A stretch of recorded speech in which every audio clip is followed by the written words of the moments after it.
Welcome to All Business No Boundaries, a collection of supply chain stories by DHL Supply Chain, the North American leader in contract logistics. I'm your host, Will Haywood. This is a place for in-depth discussions on the supply chain challenges keeping you up at night. We're breaking beyond the boundaries that are limiting your supply chain. Today's episode is Hitting the Road with Bridgestone, labor, automation, and what's next for tire logistics. Our guests are Brad Blizzard, Vice President, Logistics Operations and Product Delivery from Bridgestone, and Bob Bame, Vice President of Operations, DHL Supply Chain. Let's dive in. Bob, Brad, welcome to you both. Happy to see you this morning, and I've been really looking forward to this recording. So we're going to start like we normally do. I'm going to ask each of you to introduce yourselves. So your name, your role in the company, and how long you've been in your current role, if you could. So Brad, why don't we start with you? Sure. Yeah. Great to be here, guys. So my title is Vice President of Logistics Operations and Product Delivery. So if you think about it, as soon as our tire is produced or an import container hits the port, my team is responsible for getting those tires through our network and to our final customers. So we, all of our freight, all of our warehousing, and we also are responsible for order management on the commercial side of our business. So really, fulfillment. It's a fulfillment role and an operations role combined. Okay. And I've been with Bridgestone. I've been with Bridgestone 9 years, and prior to that, all CPG. So I say all the time, man, tires ain't toothpaste. It's a lot different handling tires than it is something in a nice corrugated box that stacks nicely on a pallet. So it's been a challenging and rewarding 9 years for sure. Yeah, great. And I want to talk about that in a little more detail in a minute. But first, Bob, why don't you introduce yourself? Yeah, good morning, Will. Bob Bame. I'm VPE of Operations for our automotive group. Been with the company 27 years. Moved around a little bit. I started in our technology group and then moved into automotive, where I started working in tires back in 2000. And in the middle there, I jumped to our consumer sector for about 5 years, and then have come back here about 8 years ago, leading our tire group and our tire vertical, I guess we would call it. And started working with Brad a couple years ago and the Bridgestone team. Great. So Brad Blizzard, Bob Bame, and Bridgestone. That's a lot of B's for one episode. So I want to talk about the relationship between Bridgestone and DHL and sort of the history there. So maybe Brad, if you could start out with where did it all start and how has it evolved? And then Bob, feel free to chime in from your seat. Yeah, sure. I've had relationships throughout my career with DHL off and on different companies. But as far as Bridgestone goes, we opened a new distribution center outside of Toronto, Canada, about 4 years ago, 3 or 4 years ago, Bob. I can't even remember. It seems like 15, but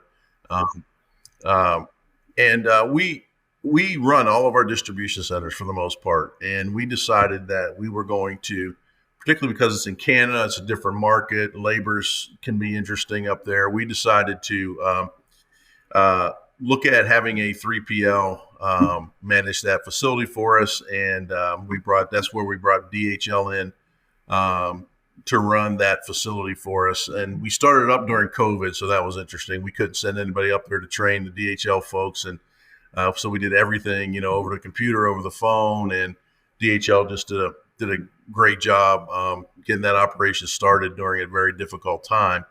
And then a couple of years ago, we were having issues at our Aiken factory warehouse. We produce 33,000 tires a day in Aiken. It's a huge operation, our largest domestic factory. And we had another 3PL in that building. Weren't happy with the performance, and so we brought in DHL because they were doing such a good job in Toronto for us, and we know that DHL knows tires, and so we brought DHL into our Aiken factory warehouse about 2 years ago to run that operation as well. Okay, and Aiken is a factory. You said how do you have other factories in North America, or is that your sole one? Oh, we do. So domestic, we have a factory in Joliet, Canada, which is where I was this week. We have Aiken, South Carolina, passenger tires. We have Wilson, North Carolina, passenger tires. And then from a commercial standpoint, truck and bus tires, we have large factories in Laverne, Tennessee, Warren County, Tennessee, and then we make giant tires, 13-foot tires in Bloomington, Illinois, and Aiken, South Carolina as well. Okay, great. So, Bob, what's your take on the Bridgestone startup? Sounds like some interesting circumstances with COVID, an international border, sort of a first-time outsourcer. It sounds like. What was it like for DHL? Yeah, so it was a challenge, right? So we thought it was going to be a standard, open the building. There was going to be a lot of collaboration. We were having great relationship. COVID hit. I think we had one cross-border training we did with the team in Chicago, and then everything shut down, right? We couldn't get across the border. We couldn't get anybody up there. So as Brad said, we did all the training remotely via, Teams, via calls. It was probably one of the oddest startups we've done. But I think we were pretty successful. We had some hiccups along the way. There's some building challenges that came with people not being available to work because of COVID. But we kind of managed our way through all that. And I think, started bringing tires in there, and, people were learning on the fly. And we did bring in some tire, ready people from the DHL team that had worked in some of our other tire counts and the other parts of Canada. That was probably more the challenge in Aiken, was just understanding Bridgestone's, expectations, getting the team there, turned around as far as changing the culture really in Aiken was the biggest part down there. So, yeah, Aiken was a huge success for us. We constantly had issues with turnover with teammates and getting enough people there to keep up with production. And DHL came in and just fixed all that. The culture, I think, was the big thing, and they've done a fantastic job getting that operation turned around. Yeah, that's great. Yeah, thank you both for that. I want to talk about the challenges associated with the difficult commodity tires, and I wondered if we could spend a minute or two with you guys kind of just describing what a tire distribution operation looks like. I don't think unless you step into one of these facilities, you really can appreciate the volume, the weight of the commodity, the different sizes. I mean, Brad, you said 13-foot tires. I mean, it's something to behold. So can you tell us, sort of what it looks like, what it smells like, how the tires get, kind of stored and moved, and what the, sort of the human effort is in running these facilities? Sure. Like I said, my background was CPG, and everything was in a nice corrugated box and stacked nicely on a pallet. Well, tires, when we ship tires, when we move tires around the network, we load those on the floor, and what we call lace passenger tires. We lace those tires or fishbone those tires on the floor all the way up to the ceiling, and it's done by hand. It's manual labor. We outsource a lot of that to third parties as well at our distribution centers, but it's extremely challenging from a labor standpoint. It takes a lot of labor to unload and load tires. A lot of carriers aren't thrilled with carrying tires because of the rubber odor in the trailer, and they can't do a backhaul with Kellogg's or Quaker Oats or anybody that wants to put food in that trailer. So it limits our flexibility a lot in terms of what we can do, outside of our four walls. But the tires come in laced from the floor to the ceiling. We unload those by hand, put them on a conveyor, stack them on a pallet, and put them away in racks in our warehouses. So we do rack those in the warehouse, just stack them up. And but it's certainly been a learning experience for me. I thought I would come into the tire business and walk into one of our distribution centers. It would be just kind of dirty and dark, and it's tires, right? I mean, you could eat off those. It's as clean as is, and as um, it's as clean and organized as a cereal warehouse, a Coca-Cola warehouse, some of the other companies I've worked for. And so, I can't speak for other tire companies, but I know at Bridgestone, we take a lot of pride in quality and processes. And I've just been totally impressed with the tire business in terms of how we manage the processes in those tires. Yeah, great. So Bob, you look after a number of customers that are tire manufacturers. What are your observations about the industry overall and supporting distribution operations in it? Yeah, I mean, as Brad said, it's a difficult environment to be in, right? I mean, the tires, I don't care how many lights you put in the building, paint the walls, put skylights in, the tires absorb a lot of that light. So there's always a feeling of a little bit of darkness in there. When you walk in, there's a little bit of tire haze in the air. The smell, right, permeates your clothes. Whenever I visit a tire DC, when I go home, my wife's like, "Oh, you've been to the tire DC today," right? Because you don't even notice it anymore, but it gets in your clothes. So finding workers to work in that environment is difficult sometimes, and tires are heavy.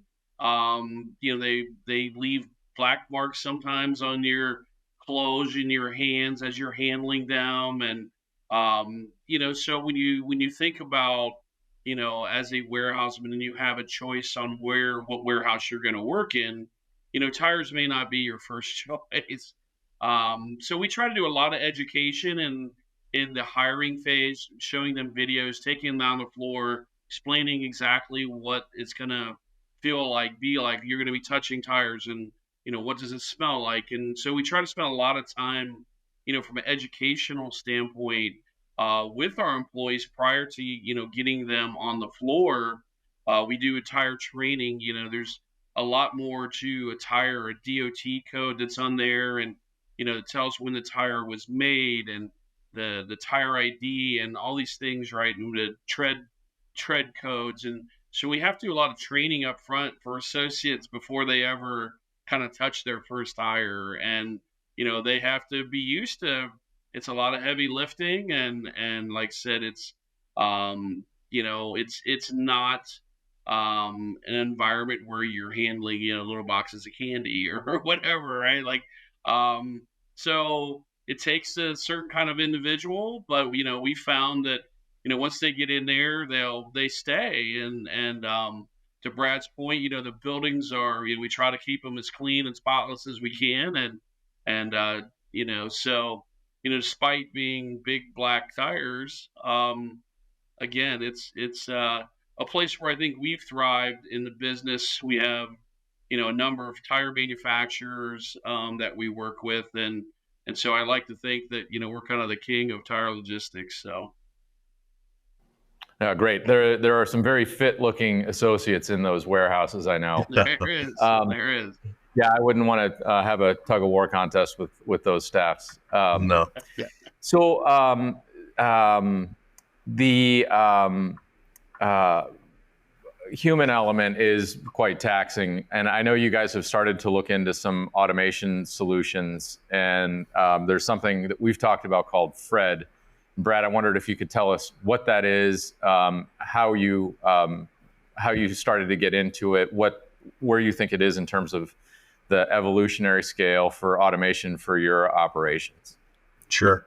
Yeah. So Fred is basically an automated guided vehicle that runs on a track and takes pallets from point A to point B.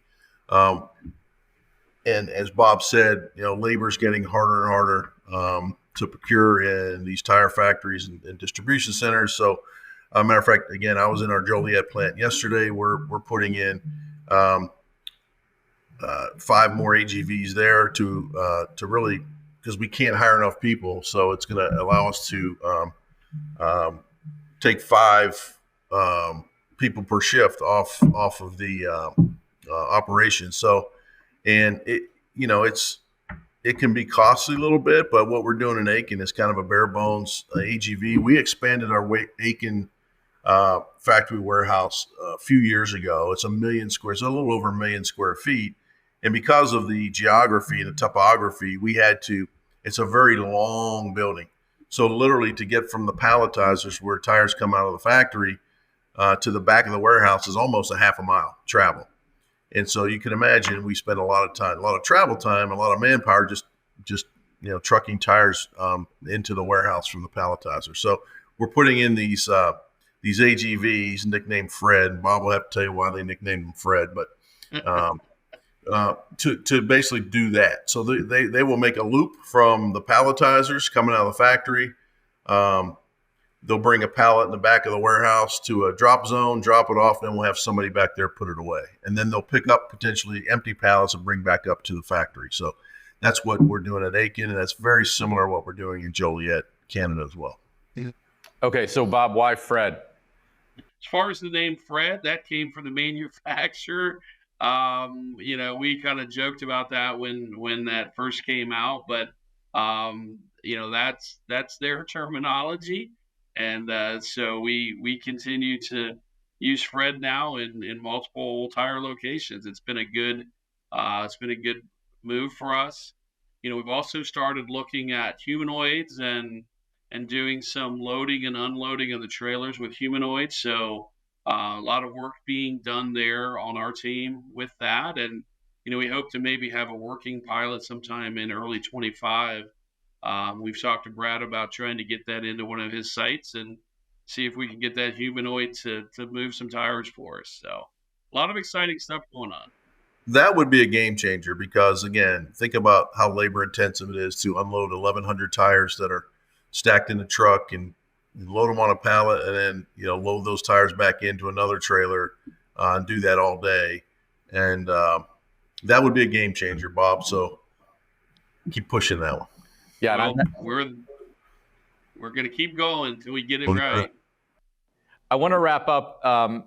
You both have had good careers in supply chain, and we could spend a whole episode kind of detailing all of the ins and outs of what you've done over the years you've been in the workforce. But I wondered if you might share with us something that has most surprised you, whether it's in the current tire sort of environment or in your CPG past or just in general, something that maybe you hadn't expected would happen or you'd see over the course of your career when you started it. And either you can go first, and if you need a minute to think, please take it. Brad, I'll let you go first. Well, thanks. For me, it's the push. This isn't anything new, but the push towards sustainability, right? Years ago, even 10 years ago, we weren't really talking and that serious about taking, carbon emissions out of the supply chain, particularly in logistics, right? Scope three emissions is a big deal. Right. Yeah. It's a big issue for the industry, and we've spent some time on other podcasts discussing it. And I think we all collectively have a long way to go to deliver the goals that we've set forth. Bob, what's been a surprise for you? Well, I just, kind of piggybacking off of Brad's, comments there, just the whole carbon reduction, right? And how does that factor into our operations and, tying it back to Aiken, we're looking at putting a couple electric yard trucks on site there, right? And so, this is not something, we started working with two different companies, I think back, it's only been 7-8 years ago. And I think last year we purchased 47 or something electric yard trucks. We've got 2 scheduled for the Aiken Bridgestone facility. This would replace the diesel truck that's the 2 diesel trucks that are on site. And so we're working through that right now. But, that's not something, when I started, no one was even thinking about electric yard trucks, right? And what that would look like. And that was even something that we would ever do, right? And we took that first, diesel yard truck that we had. We took it to, I think, Orange EV. They took the diesel engine out of it. They put electric motors in it. we created the first electric yard truck here, 8 years ago or something. And now, they're all over the place, and we're buying them in groves and, putting them out there in the market again. We're putting this together for Aiken. And it's just not something that I ever expected to see, 35 years ago, were electric vehicles, much less, moving trailers around, a yard. The drivers really like operating them, and which is, something we weren't sure how they would react as well. So the acceptance of these electric vehicles is a big thing for us too. A couple other things too I'll add to that is around automation is, autonomous trucks, right? And there's been a lot of talk, and I've always been sort of a skeptic, right? I don't think in my lifetime I'm ever going to see, 72,000 pound Class 8 vehicles running down the highway with no driver in it. But I got to be honest with you, we're testing from Aiken to Dallas an autonomous lane. We're shipping 1 week to now we still have a driver because we're just starting. There's still a driver sitting in the cockpit, but things like that. Right. Well, lots of interesting reflections, and the space will be really interesting to watch as we see it unfold over the coming years.